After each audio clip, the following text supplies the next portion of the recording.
ঈসা আলাইহিস সালামের ব্যাপারে আমাদের আকীদা দেখেন, বিশ্বাস, তাহলে আরো ক্লিয়ার হবেন যে আমরা অন্য ধর্মের চেয়ে কিভাবে ভারসাম্যপূর্ণ। খেয়াল করে শুনুন, খুব মজার ঘটনা, মজার ব্যাপার। ঈসা আলাইহিস সালামের ব্যাপারে আমাদের যে বিশ্বাস বা আকীদা, এটার দিকে খেয়াল করলেই বুঝবেন যে আমরা কেমন করে ব্যালেন্সড। আচ্ছা, আপনারা কি কেউ জানেন খ্রিস্টানরা ঈসা আলাইহিস সালামের ব্যাপারে কি বলে? কেউ জানেন? জানলে বলুন। আল্লাহর, নাউযুবিল্লাহি মিন যালিক, ওনারা ঈসা আলাইহিস সালামকে বলে আল্লাহর ছেলে, the son of God, Jesus Christ is the son of God, আল্লাহর ছেলে, নাউযুবিল্লাহ। তাও দেখেন ওনার সম্মান বাড়াইতে বাড়াইতে কোথায় নিছে? খোদার চেয়ারে নিয়ে বসাইছে, তাই না? ঈসা আলাইহিস সালামকে খ্রিস্টানরা কোথায় বসাইছে? আল্লাহর চেয়ারে, আল্লাহর সন্তান বানাই ফেলছে, নাউযুবিল্লাহ। তাহলে বাড়াবাড়ি করলো, কি করলো? ঈসা আলাইহিস সালামের ব্যাপারে খ্রিস্টানরা কি করলো?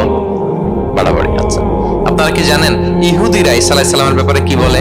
কেউ জানেন? তারা ঈসা আলাইহিস সালামকে ওয়ালাদুজ জিনা বলে, বাস্টার্ড বলে, নাউযুবিল্লাহ।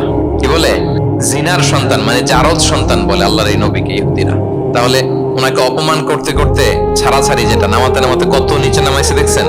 তাহলে এক ধর্ম ওনারে উঠাতে উঠাতে আল্লাহর চেয়ারে, আর এক ধর্ম ওনারে নামাতে নামাতে জমিনের নিচে। আমরা কি বলি ঈসা আলাইহিস সালামের ব্যাপারে? দেখেন, আমরা বলি ঈসা আলাইহিস সালাম হচ্ছে আব্দুল্লাহি ওয়া রাসূলুহু, তিনি আল্লাহর বান্দা এবং আল্লাহর রাসূল।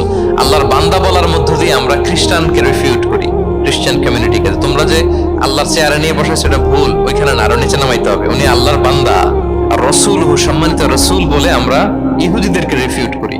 তাদের জবাব দেই যে না, তোমরা একজন নবীকে যে অপমান করে বলেছো উনি বাস্টার্ড না, উনি রাসূলুহু, আল্লাহর প্রেরিত রাসূল, এই বলে ওনার সম্মানকে আমরা উপরে উঠাই। তাহলে একদল নিছিল ওইদিকে, ওইখান থেকে নিচে নামায় নিয়ে আসি, একদল মাটির নিচে ঢুকাই দিছে, ওইখান থেকে উপরে উঠাই নিয়ে আসি। তাহলে আমরা মাঝামাঝি থাকি। সুবহানাল্লাহ পড়বেন না?